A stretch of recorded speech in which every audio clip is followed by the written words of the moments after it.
തിരഞ്ഞെടുപ്പെടുത്തു 5 വർഷത്തിനിപ്പുറം അങ്കത്തട്ടിൽ പോരാട്ടം മുറുകുമ്പോൾ സ്ഥാനാർത്ഥികൾ കടുത്ത പ്രചരണത്തിലാണ്.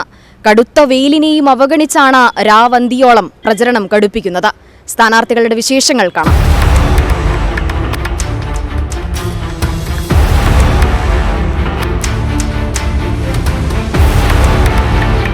നിയമസഭാ തിരഞ്ഞെടുപ്പിന് ദിവസങ്ങൾ മാത്രം ബാക്കി നിൽക്കെ കടുത്ത പ്രചാരണം കടുപ്പിച്ചിരിക്കുകയാണ് കല്യാശ്ശേരി നിയോജക മണ്ഡലത്തിലെ NDA സ്ഥാനാർത്ഥി AV സനിൽ. അദ്ദേഹം എൻ്റെ കൂടെയുണ്ട്.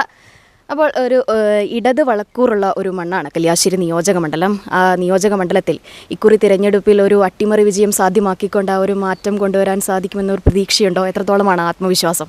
അതൊക്കെ നമ്മൾ ഇടത് കോട്ടകളാണെന്നൊക്കെ നമ്മൾ തോന്നലുകളാണ്.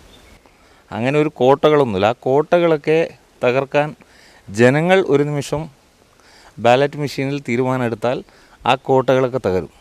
അപ്പോൾ ഇതുവരെ ഉണ്ടായി കുത്തകയായി കേന്ദ്രീകരിച്ച് വെച്ച കല്യാശ്ശേരി നിയോജക മണ്ഡലം ഇതിപ്പോൾ ഞാൻ പറയേണ്ട കാര്യമില്ല.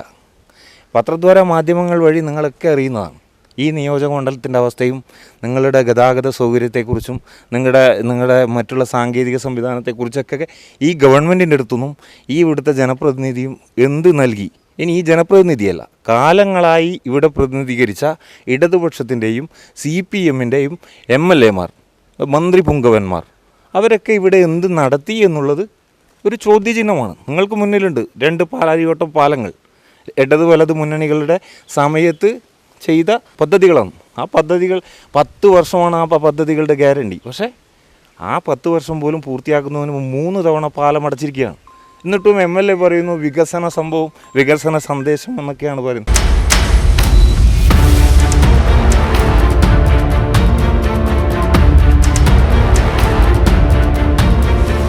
ജയിക്കുന്നൊരു ഏകദേശം നല്ലൊരു കോൺഫിഡൻസും ഉണ്ട്. കാരണം ഒരുപാട് മാറ്റങ്ങൾ ആവശ്യമുണ്ട്. കുറേ വർഷങ്ങളായിട്ട് ഇപ്പോൾ CPM ഒരു പാർട്ടി പ്രത്യേകിച്ച് പറയുന്നില്ല, അവർ ചെയ്തുകൊണ്ടിരിക്കുന്ന കാര്യങ്ങൾ എല്ലാവർക്കും അറിയാം. ഒരുപാട് മാറ്റങ്ങൾ ആവശ്യമാണ്. അതൊരു ചേഞ്ചസ് വന്നാൽ മാത്രമേ, പുതിയൊരു ഭരണകൂടം വന്നാൽ മാത്രമേ നടക്കുള്ളൂ.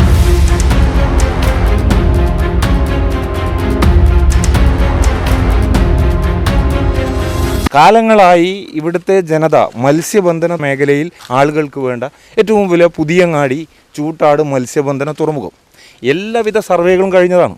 പക്ഷേ അത് യാഥാർത്ഥ്യമാക്കാൻ ഇതുവരെയുള്ള ഈ ഗവൺമെൻറ്റുകൾക്ക് പറ്റിയിട്ടില്ല. ഇവിടെ ഭാരതീയ ജനതാ പാർട്ടിയുടെ നേതൃത്വത്തിൽ ഗവൺമെൻറ് ഉണ്ടായിട്ടില്ല. ഭാരതീയ ജനതാ പാർട്ടിയുടെ നേതൃത്വത്തിൽ ഒരു ഗവൺമെൻറ് വന്നാൽ ഈ കല്യാശ്ശേരി നിയോജക മണ്ഡലത്തെ സമഗ്ര വികസന സ്വപ്നങ്ങളിലേക്ക് നയിക്കുമെന്നാണ് പറയുന്നത്.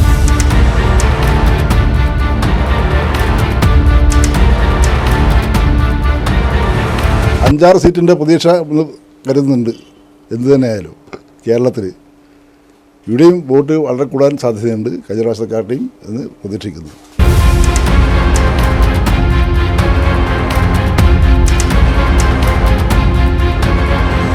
ജനങ്ങൾ അവസരം തരികയാണെങ്കിൽ വരുന്ന 5 വർഷം എന്തൊക്കെ വികസന പ്രവർത്തനങ്ങൾ മുന്നോട്ട് വരും? എന്തൊക്കെയാണ് വികസന പ്രവർത്തനങ്ങളിൽ എന്ന് പറഞ്ഞു കഴിഞ്ഞാൽ 1-2 കാര്യങ്ങൾ ഞാൻ സൂചിപ്പിക്കാം.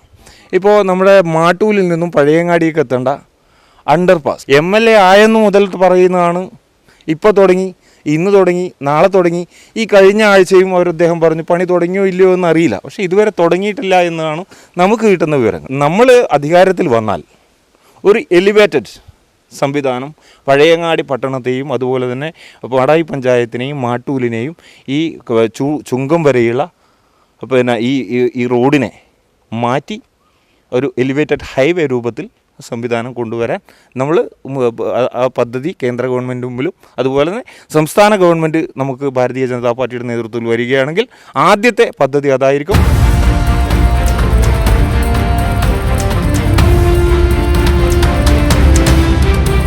വിജയിക്കും. എല്ലാ സപ്പോർട്ടും മോദിൻ്റെ വികസനം തന്നെയാണ് ഇവിടെ നടക്കാൻ പോകുന്നത്.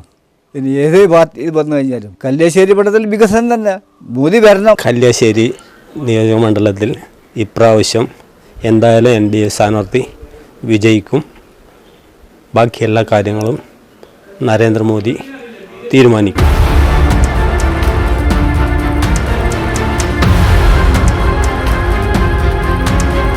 പ്രചാരണം എത്രത്തോളമായി? ജനങ്ങളുടെ ഒരു അഭിപ്രായം എന്താണ്? ജനങ്ങൾ മുഴുവൻ പോസിറ്റീവാണ്. ഭാരതീയ ജനതാ പാർട്ടിയെ സംബന്ധിച്ചിടത്തോളം ഇതുവരെ ഇല്ലാത്ത ഒരു സമീപനമാണ് ജനതയിൽ നിന്ന് നമുക്ക് ലഭിച്ചുകൊണ്ടിരിക്കുന്നത്. ഞാനിപ്പോൾ ഇന്ന് സ്ക്രൂട്ടിനി കഴിഞ്ഞു. അപ്പോൾ അതിന് മുൻപേ തന്നെ പ്രചരണ രംഗത്ത് തുടങ്ങിയ ഒരാളാണ്. അപ്പോൾ ജനങ്ങളിലേക്ക് ഈ മണ്ഡലത്തിൻ്റെ വിവിധ ഭാഗങ്ങളിലേക്ക് എത്തിച്ചേരുമ്പോൾ ഊഷ്മളമായ സ്വീകരണമാണ്. ഒരു പക്ഷേ അത്ഭുതങ്ങൾ കല്യാശ്ശേരി നിയോജക മണ്ഡലത്തിൽ സംഭവിക്കുമെന്ന് തന്നെയാണ് ഞങ്ങൾ പ്രതീക്ഷിക്കുന്നത്.